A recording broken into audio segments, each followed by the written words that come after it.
The broadcast is now starting. All attendees are in listen-only mode.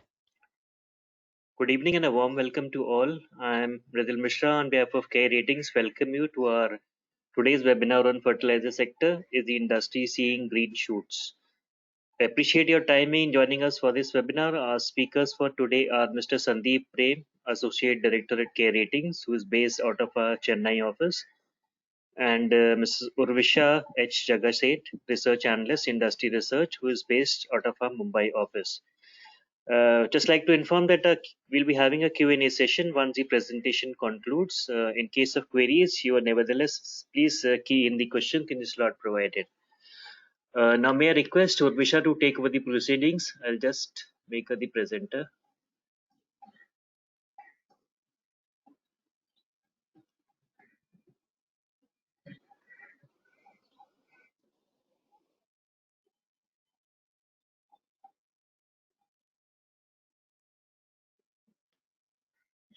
Thank you, Mridul. Yes, Urvisha. Thanks. Good afternoon, everybody. I will first give a basic overview of the Indian fertilizer sector and touch base on a few key dynamics of this industry. Normally considered as an agri input, fertilizers can also be categorized as a chemical product as it is normally manufactured and it is used to increase the productivity and fertility of the soil. In India, the most widely used fertilizer in the nitrogenous category is urea, which also happens to be the most produced fertilizer as well, followed by diammonium phosphate in the phosphorus category and muriate of potash in the potassic category. Nitrogen is responsible for the strong stem and foliage growth. Phosphorus is responsible for healthy root growth, flower and seed production. Lastly, potassic fertilizers are responsible for improving the overall crop health and disease resistance. In the past 5 years, production of fertilizers has been very static and has grown at only a compounded annual growth rate of 0.8%. Level of inventory, onset of the sowing season, and raw material availability are some of the factors which have affected the production of fertilizers over the years. Imports have grown at a CAGR of 1.9% in the previous past 5 years, and during the last financial year, that is in FY20, India had imported around 34% of its consumption needs. Improvement in the soil fertility, which can ensure food security to an ever-increasing population, is one of the most important demand drivers for the fertilizer industry in our country. Well, speaking of the dynamics in the previous financial year, overall fertilizer production had increased by 2.7% during FY20 after registering a muted growth in the last 3 fiscal years. Improvement in demand due to a good southwest monsoon, which resulted in higher sowing, aided in the increase of production. Imports have increased sharply by 16.6%, supported by the increase in urea imports, which constitutes around 40% of the overall fertilizer imports. Sales too had increased by 22%, buoyed by a good monsoon and harvest season. The slide in front of you, it will be talking a little bit about the key urea fertilizer. We will now be stressing on the 4 main fertilizers which are produced in the Indian subcontinent. First will be urea. Urea is an inexpensive form of nitrogenous fertilizer which offers farmers the most nitrogen content for the lowest price in the market, as it is heavily subsidized by the government of India. While India is the world's second largest consumer of urea, the government of India is working towards increasing the production of this fertilizer so as to end its imports by 2022 and achieve self-sufficiency in urea production. Production of urea had increased by 1.3% during FY20 on account of efficiencies of scale achieved by the urea manufacturers, even with the temporary shutdown of certain manufacturing units during the year. Imports, on the other hand, had increased by 22.5% to counter the shortfall in the domestic production. Import dependency of urea had increased to 27% during FY20 from it being 24% during FY19. India mainly imports urea from Oman, Iran, and China. Next up is DAP, that is diammonium phosphate. So DAP and DAP blends are used on a range of crops in broad acre farming, cereals, sugarcane, fodder, crops, and also other horticultural crops. Domestic production has grown at a compounded annual growth rate of 4.7% during the past 5 years, that is from FY16 to FY20. Softening of raw material prices and easy availability of key raw materials such as rock phosphates and phosphoric acid has aided in increasing DAP production over the years. Increase in production has led to a decline in imports. Imports of DAP fell by 26.2% during FY20. India mainly imports DAP from China, Saudi Arabia, USA, and Jordan. Next up is SSP. What's interesting about SSP is that it is the first commercial mineral fertilizer which was manufactured in India, and it is also indigenous. It's only India where this fertilizer is produced. SSP is a phosphatic multi-nutrient fertilizer, and because of its simple production technique, it is one of the most cheapest fertilizer available in the phosphatic category. It is more suited for crops like oilseeds, pulses, horticulture, vegetables, and sugarcane, and is used for mainly sulfur deficient soils. Production of SSP has grown at a CAGR of 2.3% in the past 5 years.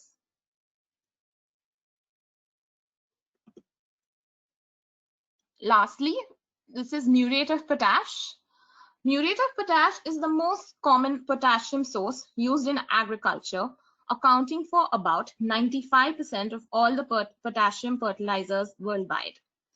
The demand of MOP in India is entirely met out of imports.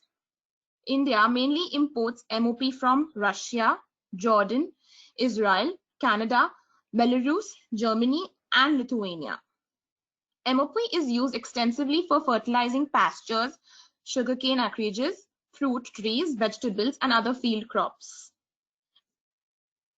MOP imports have increased at a CAGR of 3.1% in the past 5 years.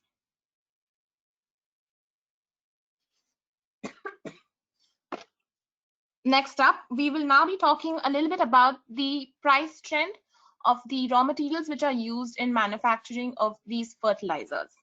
So first off, we'll be talking of natural gas. You need to understand that firstly, feedstock is a raw material which is used as an input to help convert it into an output.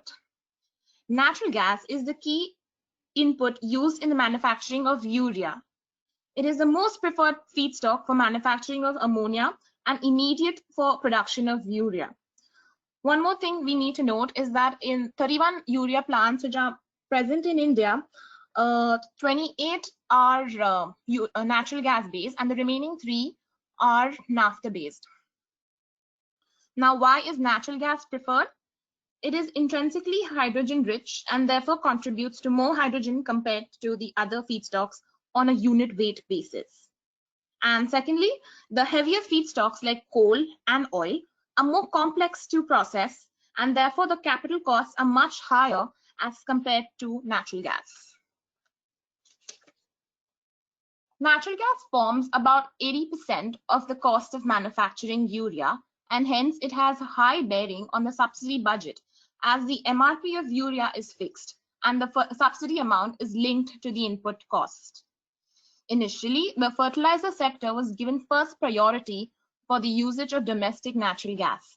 But it was later amended, and now the first priority is given to CGD entities. So the additional requirement of natural gas is met through imports in the form of RLNG.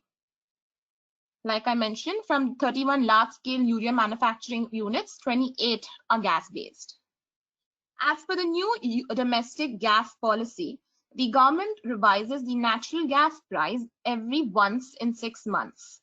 So it is between April to September and from October to March. Currently, that is from H1 FY21, the gas produced from local fields has been revised to $2.39 MMBTU. And this is the lowest price ever seen as per the new domestic gas policy.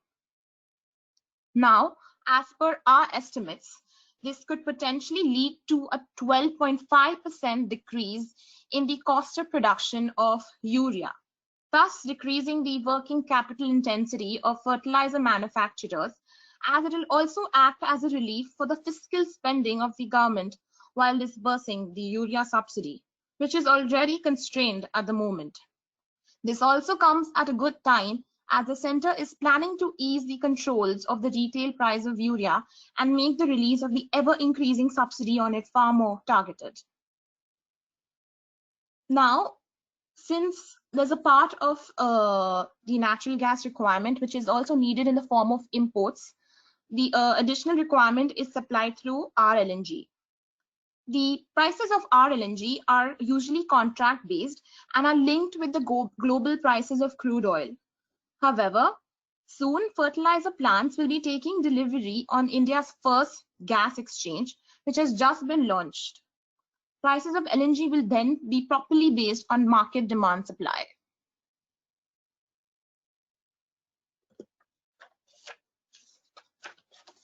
Moving on to the other key inputs. The inputs which are mainly, the prices of the inputs which are on the screen are mainly used for the manufacturing of decontrolled fertilizers. Now, India imports the other raw materials needed for manufacturing of fertilizers. The prices of phosphoric acid, rock phosphate, ammonia, and sulfur have fallen sharply by 13.9%, 15.3%, 27.1%, and 41.5% during FY20 respectively. This has also resulted in the manufacturers passing on the benefit of the soft raw material prices by lowering the MRP of decontrolled fertilizers. The same downward trend has also continued in the new financial year, and in the first 2 months, that is between April and May, on a year-on-year basis, the prices of phosphoric acid has fallen by 19%. The price of rock phosphates has fallen by 17.5%. For ammonia, it has fallen by 4.3%, and for sulfur, it has fallen by 33.1% on a year-on-year basis.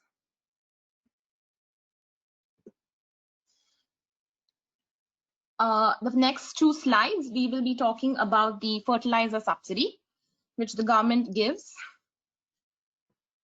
The fertilizer industry is highly regulated and monitored by the government. The difference between the cost of production, which is higher than the price at which the fertilizer is sold to the beneficiary, is reimbursed by the government in the form of subsidies. Whenever there is a shortage of funds, the government liquidates the pending subsidy by arranging a loans under special banking agreement. While the MRP of urea is fixed and controlled by the central government, that is not the case with decontrolled fertilizers, wherein the manufacturers have the liberty to price the product freely according to the prevailing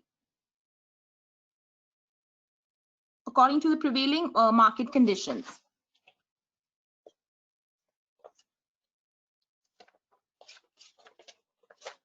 Decontrolled fertilizers are subsidized under the nutrient-based subsidy scheme, which the government has been implementing since 1st April 2010. Under NBS, the subsidy is given to the companies is fixed on an annual basis of its nutrients content, which is nitrogen, phosphate, potash, and sulfur.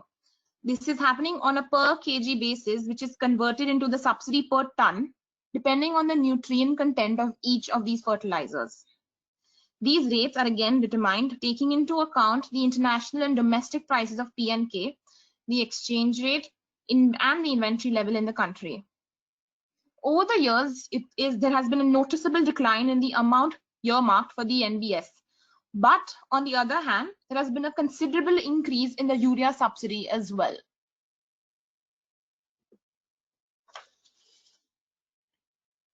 Now, talking a little bit about the subsidy which has been earmarked in the current financial year, that is FY21. The fertilizer subsidy to be dispersed during FY21 has been reduced by 12.1%, which could be insufficient for the fertilizer industry, which has time and again faced issues regarding inadequate subsidy provisioning. This could lead to a subsidy backlog, thereby impacting the liquidity position of the industry. Additionally, with the commissioning of the Ramagundam unit, which is to start production during FY21, it could supplicate the increase in urea subsidy requirement during the year. Now again, if prices of raw materials, particularly of natural gas, are to rise during the year, this could be problematic and challenging for the government. There has also been a downward revision for the nutrients covered under the NBS. It is estimated that subsidy on phosphatic and potassic fertilizers during the current financial year could cost around rupees 22,187 crore. And the government has also approved the inclusion of a complex fertilizer named ammonium phosphate under the NBS scheme. Also, we can see on the screen, in the current financial year, the government has already paid off 33% of its budgeted subsidy amount.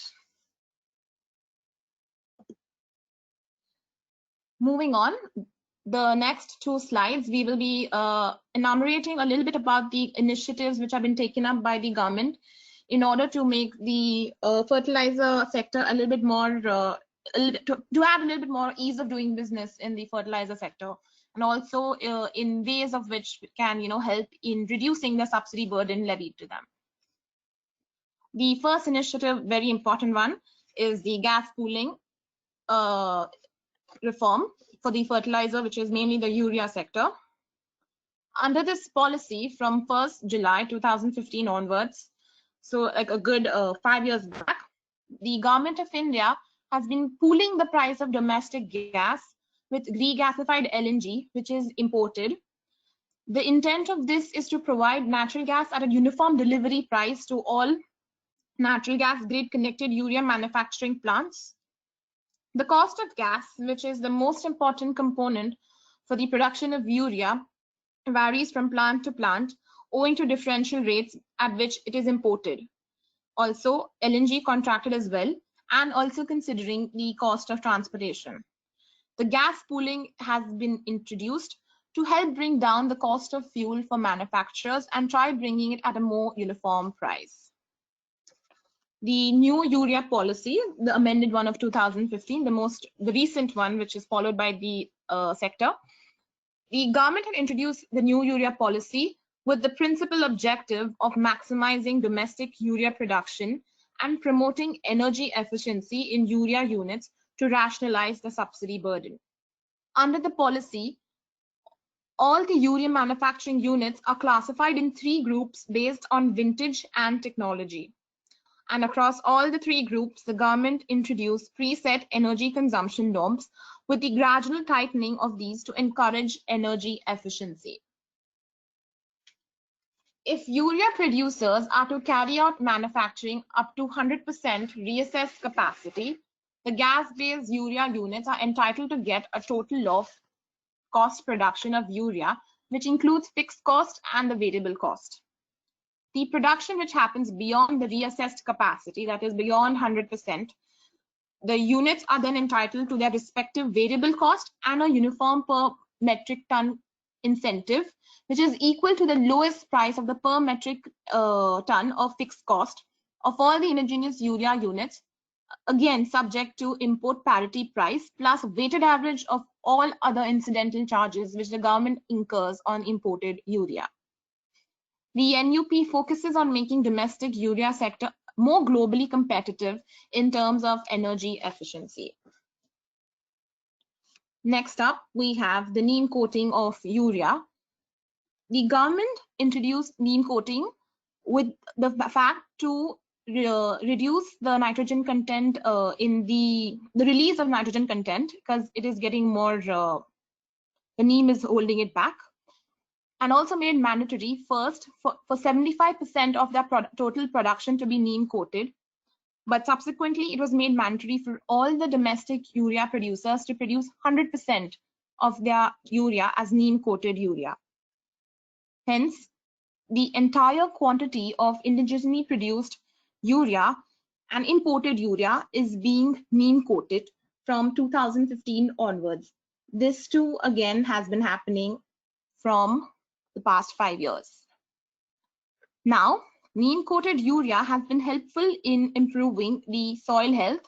It is also helping in the reduction of cost due to the lower rate of release, like I mentioned earlier, increasing in the crop yield, and has also reduced, the main important thing, also reduced the diversion of urea towards non-agricultural purposes. Ever since the government has mandated neem coating of urea, an additional charge of 5% is levied on the MRP by the manufacturers. Next up is again a very important reform introduced by the government, and probably which is helping to streamline the subsidy disbursement. It is the direct benefit transfer in the fertilizer industry. The government had introduced direct benefit transfer for the fertilizer subsidy payments. It was first introduced in 2017 on a pilot basis, but was rolled out 2 years back, which is in FY18. Under the fertilizer DBT system, 100% subsidy on various fertilizer grades shall be released to the fertilizer companies on the basis of actual sales made by the retailers to the beneficiaries.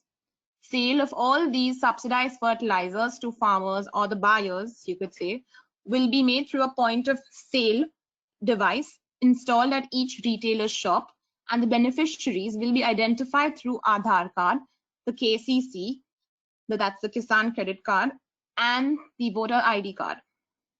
Presently, DBT has been stabilized, and the industry has started receiving the payments from the department on probably either a fortnightly basis or within a month. The government has also introduced DBT 2.0, which will further bring down more transparency and streamline the system. And the DBT 2.0, which was introduced rather in the previous financial year, that is FY20, the government plans to utilize the data for real-time to show real-time stock of the fertilizers. They also want to balance nutrition application by linking the soil health card with the POS machine, and also explore the option of directly transferring the subsidy to the farmer's account. With the next up, we have revision of the dealer margins. Well, the idea behind this initiative was to encourage sales via the POS machine, which gets directed through the DBT mechanism. So in order to encourage DBT, the government revised the dealer margins to be paid to urea distributors by increasing it by 97%. The revised rate was effective from 1st April 2018 onwards, and it was increased to rupees 354 metric tons per metric ton, sorry. Prior to the revision, the government used to pay around 180 rupees per metric ton to private agencies and cooperatives, and rupees 200 per metric ton to institutional agency. The revision is to benefit the dealers across the country by enhancing their financial viability, again with the implementation of DBT. Next initiative undertaken by the government is the revival of the closed fertilizer plants. The government is reviving 5 closed fertilizer plants, 4 of PACT, 4 of Fertilizer Corporation of India Limited in Talcher, Ramagundan, and Gorakhpur and Sindri, and 1 of Hindustan Fertilizer Corporation in Barauni. This is being done by setting up new ammonia urea units with a capacity of 12.7 lakh metric tons per annum. The government expects that with the commissioning of the above plants, it can increase indigenous urea production significantly, and also let it commensurate in reducing the imports a stepping stone towards making India self-sufficient in the years to come. A little bit of a update on the status of the revival of these plants. So the Ramagundam plant has already achieved 99.5% of physical progress, but there has been some delay due to the outbreak of the COVID-19 pandemic in the economy, and hence completion of a small component of the physical work has still been delayed. It is expected that the urea production will commence by the end of FY 21 H1. So probably by October or September, they are thinking probably Ramagundam could be commissioned fully. Gorakhpur, Sindri and the Barauni plants have achieved around 69 to 77% of physical progress respectively. And it is expected that these plants should be completed by May 2021. And in the case of Talcher fertilizer, it is pre-project activities are still in progress. Now, post the commissioning of all these 5 plants, the domestic indigenous urea production is slated to rise by 63.5 lakh metric tons per annum. It is approximately at least minimum that much. And last up, the most recent reform undertaken, which has been the reimbursement of fixed cost for urea units.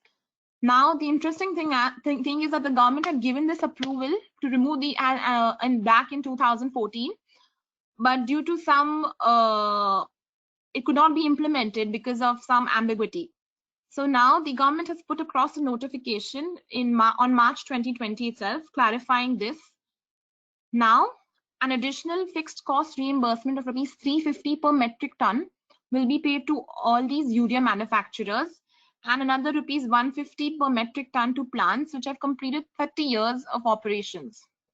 This will facilitate the continued operations of the urea manufacturing units and resulting in sustained and regular supply of urea to the farmers, and try also in reducing the import dependency.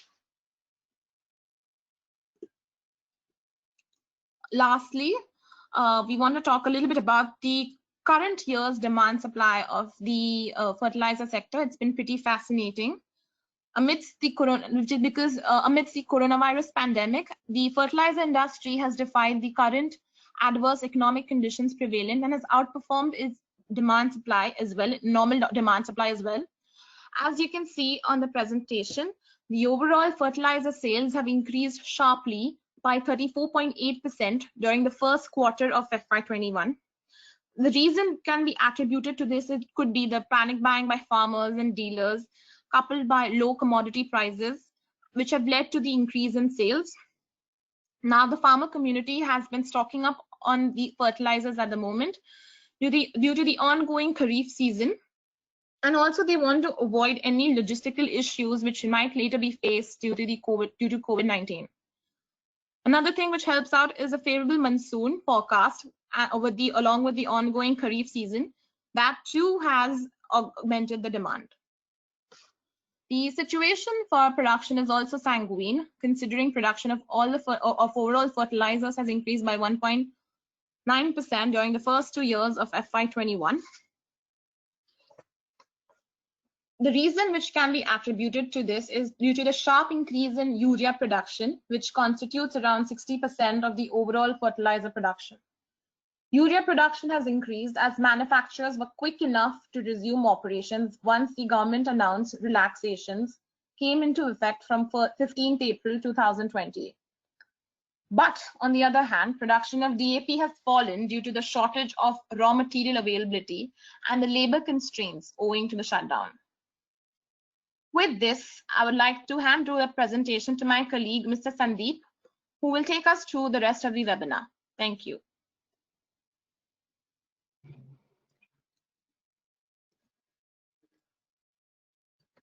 Okay. Thank you, Rusha, and good evening to everybody. We'll now go through the from a rating industry perspective in terms of the rating dispersion and the rating movement in the last 1 year. Before we'll actually look into the share of companies in each rating band and their movement across rating bands, What we need to keep in mind is this sector as a whole, apart from the core fertilizer business, most companies also have other businesses like industrial chemicals, etc., in varying proportions of their income as well as in profitability. So the ratings kind of sometimes can get altered also because of the performance of the other businesses as well. But largely these companies comprise only of the fertilizer business. So they are kind of an indicator of how the industry is moving. Okay, now to get into the dispersion, you could see a large share of cases which are in the BBB category. About 45% of the rated portfolios in the BBB category, followed by the AA category at 31% of the overall pie.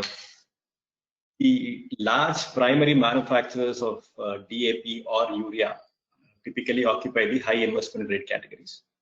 What we also see is there is quite a number of PSUs and cooperative sector companies in the AA category. There's a government control over the sector as a whole, and therefore the PSUs also are large players in the industry. Further, most of the higher rated companies, both in the private sector as well as in the public sector, typically have a very diversified product mix. When I say diversified product mix, I mean both within the fertilizer space as well as above the fertilizer industry. That gives them a kind of hedge against any volatility in prices of any one particular product or in any one particular commodity. BBB player category typically consists of most of the smaller players in the SSP segment, or NPK complex manufacturers, or you would have traders of fertilizers in the BBB category. The sizes are small in terms of size of operations. They are typically locally confined, and margins also are thinner as compared to the urea or the DAP players in manufacturers vis-a-vis a trader. Next is when we look at the rating migration. The sector as a whole is fairly stable with higher share of reaffirmations. If you look at it, last year across the board, we had about 62% of cases where the ratings were reaffirmed. So downgrades were there. About 17% of the cases downgraded. Most of the downgrades were driven because of the working capital issues, where you had these collections elongating because of the under provision of subsidy and subsidy delay in receipt of subsidies.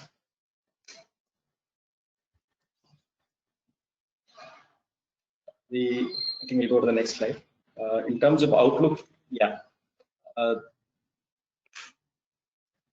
what we see this in Bhuvishya touched upon quite a few points in terms of what we have, the structure of the industry and what has happened in the past and current year, what is happening presently. But there are some key pointers that I would like to again re-emphasize or touch upon to say that the outlook, we are seeing some green shoots in the industry. Some demand factors first. Rainfall data this year has been positive. If you look at on a cumulative basis from June 1st till July 22nd, the southwest monsoon progress has been at a 6-year high, with the long-term rainfall being 6% above the long period average. In terms of distribution of rainfall across the country as well, we see that 36 subdivisions, of the 36 subdivisions, nearly 80% of these subdivisions have recorded either normal to excess rainfall. In fact, 18 subdivisions, which is about 50%, are experiencing normal rainfall. The second point which we would like to touch upon is reservoir levels. The Central Water Commission monitors the reservoir levels of about 123 reservoirs in the country. The water levels in these reservoirs are higher than last year. 1, 2, they are also higher than the last 10-year average. Live water storage in the 123 reservoirs was at about 39% of the full storage levels, as compared to a 10-year average of about 33%. In terms of sowing this year, Kharif sowing, the early onset of the monsoon and widespread rainfall across the regions has aided the sowing activity in the ongoing Kharif season. From June 1st till July 24th, we have about 800 hectares of area under coverage in the Kharif crops, which is nearly 75% of the normal Kharif sowing area for this season. So as of July 24, Kharif acreage is about 18% higher than the corresponding period of FY20. So these were kind of demand factors primarily, and what has affected the other industries in terms of COVID and all that has not really had any impact on the sector. One, because this is an essential commodity, so operations are on. Plants are also continuous process plants, so operations are also on. The production also is on. Next, we look at certain cost factors. Urvisha touched upon this: gas prices and gas availability, and other raw material prices. All have seen a decline in the last few months. They are favorable from both from a margin perspective and also from a working capital management perspective. Supply, as I said, gas supply also has been fairly stable.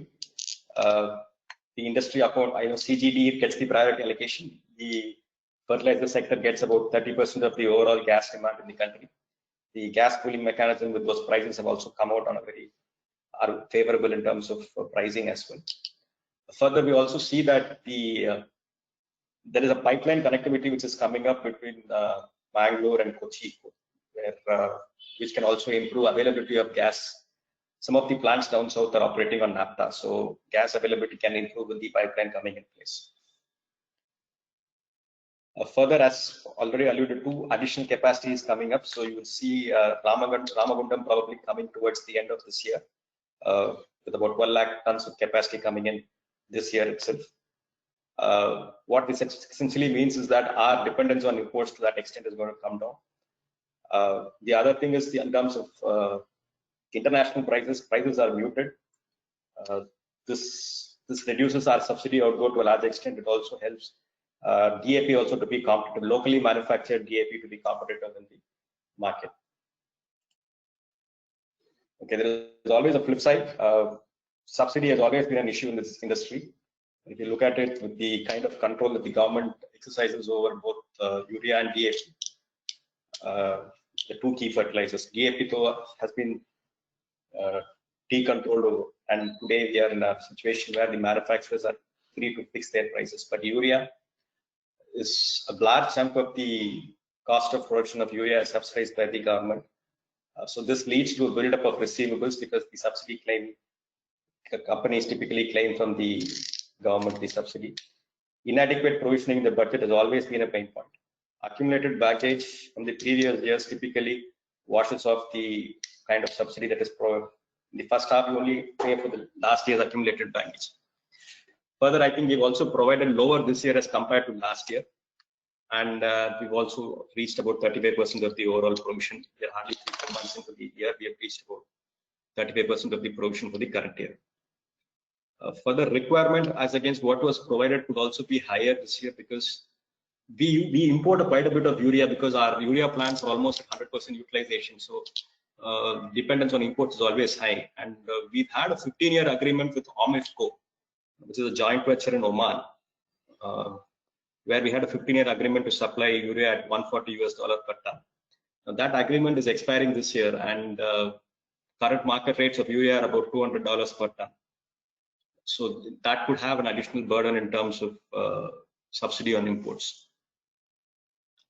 Again, higher subsidy could come out because of the new units coming on stream.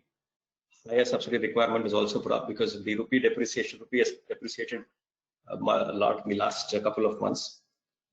And lastly, the government today has limited fiscal room in terms of being able to provide additional subsidy immediately, primarily because your tax collections have been low. And so subsidies, yes, could be an issue if they get delayed. The industry will have to take the burden on working capital.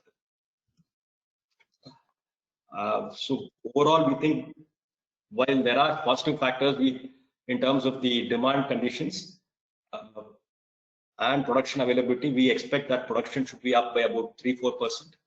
If you look at over the CAGR of last 4-5 years, we've been at less than 1% in terms of CAGR and production growth.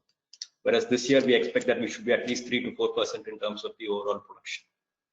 So we believe that as an industry in this environment where we're seeing a lot of other industries kind of seeing a negative bias, we believe that fertilizers this year, both in terms of demand conditions as well as in terms of supply conditions, are favorable, and we should be able to report good numbers in terms of the sector as a whole.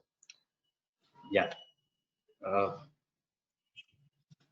I think we'll move. If you have any questions on this, we can probably take that. Thank you, Sandeep. Over to you, Mridul. Yeah, thank you, Sandeep and Urvisha. Dear participants, now we can begin a Q&A session. You can please post in your queries for our speakers to take it. Thank you.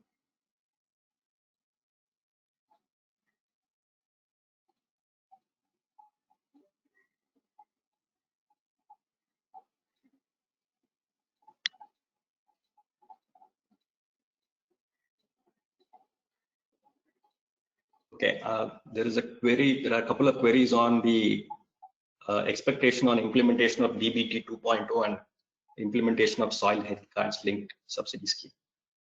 DBT 2.0, yes, the government had announced last year in terms of the their plans for the DBT 2.0. So what we are seeing today is it's just this month that it has been launched, and there are quite a few things that the government is looking at improving in terms of soil health card recommendation and all that. So yet to kind of see on the ground what impact is.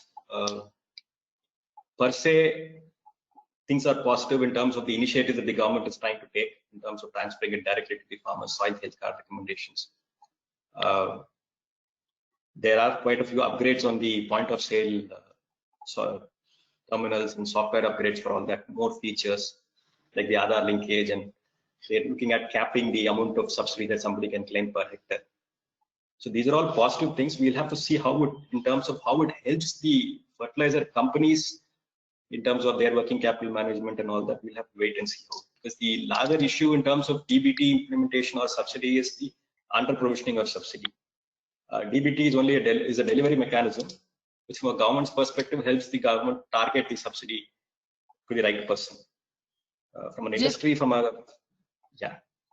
No, just adding on to what you were saying, they're planning to bring a little bit more digitalization in the subsidies. You know, they're trying to, come up with these boards. Like the government wants to put these dashboards which are showing the availability and the need for, basically show the availability of the fertilizers, and also try educating on the nutrient content which a soil can absorb by linking it with their POS machine. So it's basically trying to streamline the operations a little bit more and bring about some much more needed digitalization in this sector. Just adding on to what you were saying.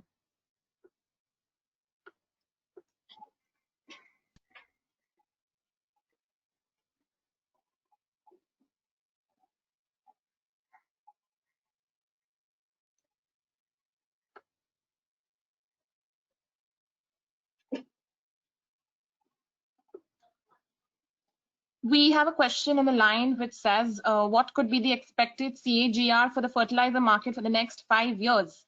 It's tough to point out on the next 5 years, but for the next year at least, we are assuming that the production would grow by 3 to 4%.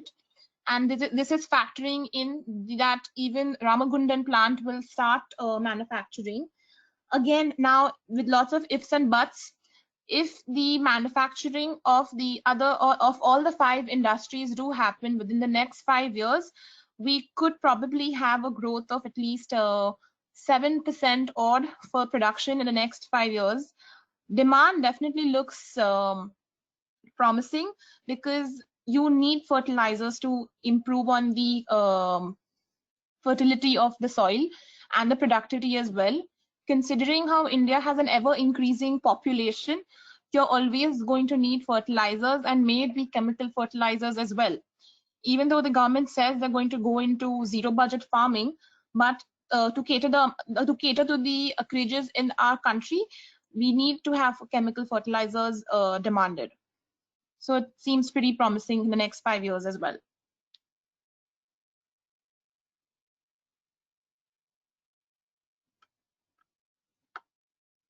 Just to add on to what Urvisha said, if the planned capacity addition on the urea front, that is in terms of revival of those old units which have been out of production for quite some time, the number could be huge in terms of domestic production increase. You could probably look at a scenario where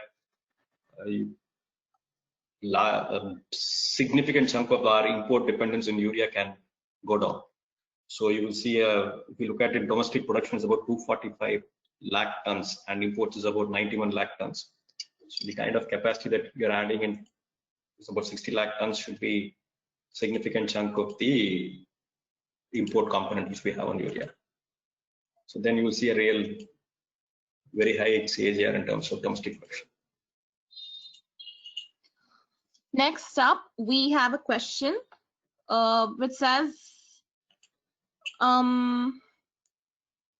what is going to be the impact on the fertilizer sector with the agri reforms which have been announced? That's indeed a very good question. So firstly, I want to say that any improvement in agriculture is usually for either improving the infrastructure of the agriculture, and one of the main important things the government plans to do is increase the income levels of farmers. So now with the recent reforms which have been announced in the agri sector, if all of them in the end do lead to increasing the incomes of farmer, that means they have more disposable money on their hand. So this could also lead to them purchasing more fertilizers and being more mindful of the kind of fertilizers they are putting on their field. They won't just use urea because urea is the most cheapest one available at the moment. They will, and with the little education and information which has been provided by most of the companies, they can also resort to other decontrolled fertilizers. So the fertility of the soil does not become acidic. So in a way, reforms in the agriculture sector could possibly, if they do lead to increasing the farmer level income, does lead to more disposable income, and thus it also leads to better usage of fertilizers in the coming years.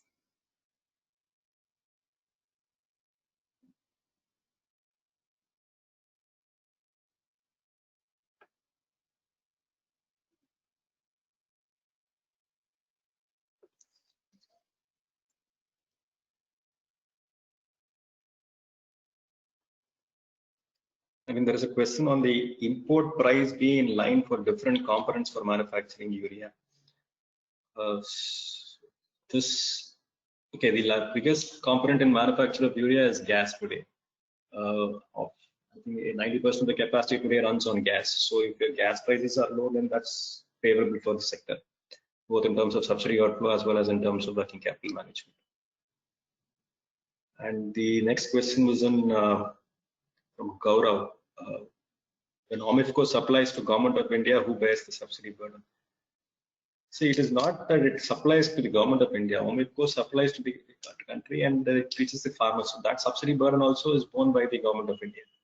So you supply urea to the farmer at the retail price, and remaining cost over your cost of production or your price of import is borne by the government.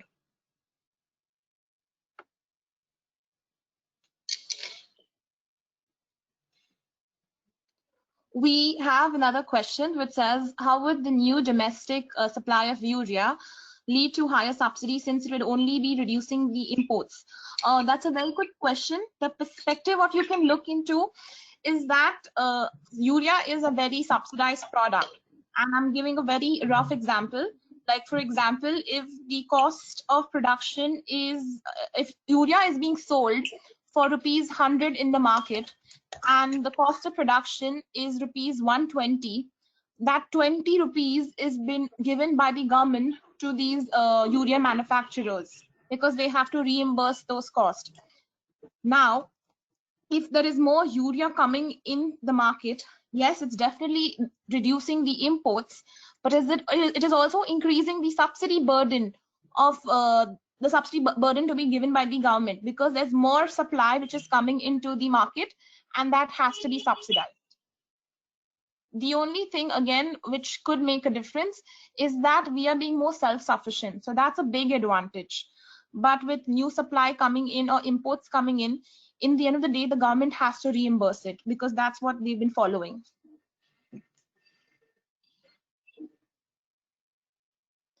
We have another question which says, how is DAP positioned in the current environment?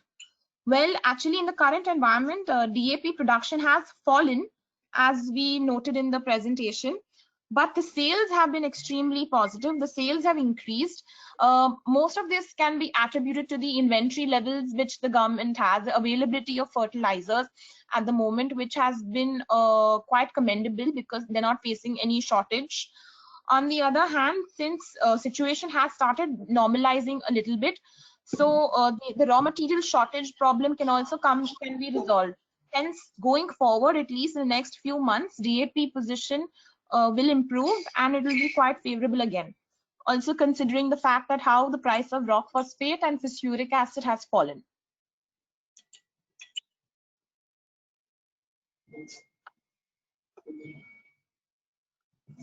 We have another question which says, how is subsidies payment going on in the current situation? We highlighted this in the presentation. Around 33% of the subsidies have been paid till April, May, up to May, that is. So far, so good. It's been happening on a realized basis. Going forward, usually the problem occurs by the fourth quarter, because by then most of the subsidy do get exhausted, and they have to rely on a special banking arrangement. But given right now, let's see how it is going to be. But at least till up to May, 33% has been exhausted.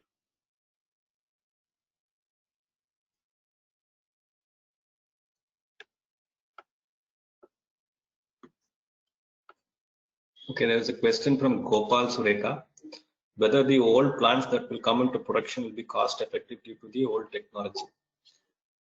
Okay, most of these plants in terms of technology also have changed. They're all gas based. Earlier you had some of them on coal and all that, except for one, I think Talcher. I think all other plants would be on the gas based, what I understand.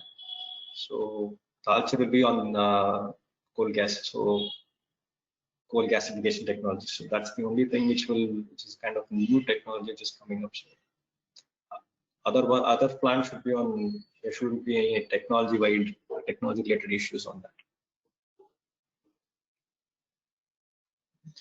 And yeah, the other question is on terms of working capital cycle elongated for most manufacturers. Will the government do something about it? As most of the manufacturers have presented loss in the last quarter, 2020. Okay, subsidy, yes, we've already touched upon that subsidy aspect. So there are large amount of pending subsidy receivables which the industry is facing. So this adds to your interest cost and kind of pulls down your overall profitability of the industry. So yes, that's an issue, but with prices being low, there can be some improvement. At least the first 2-3 quarters, as Bhuvisha also said, you will see things much better. We will have to see how it goes in terms of Q4 and whether economy as a whole recovers and government is able to bring in some more, probably go for subsidy, supplementary grant, and then bring in some more subsidy in time. But this is something which is there always, and it's not specific this year or next year. That's the structure of the industry. But what we've observed is, if you look at that slide which Bhuvisha had put on the DAP and the decontrolled fertilizers, the subsidy outgo from the government over the last 10 years, that's post implementation of the NBS, has come down drastically. It's the urea guys where the subsidy component is higher as a percentage of the overall subsidy pie, and the extent of dependence of a company on the government for subsidy is generally higher in the urea players vis-a-vis a DAP player. And if you see good demand growth in the industry, typically on DAP and MOP, their working capital cycles could be much better if demand is higher. There have been instances in the past where some of the cooperative federations and all are willing to pay an advance, and some dealers also are willing to pay an advance to take out DAP or MOP in the market.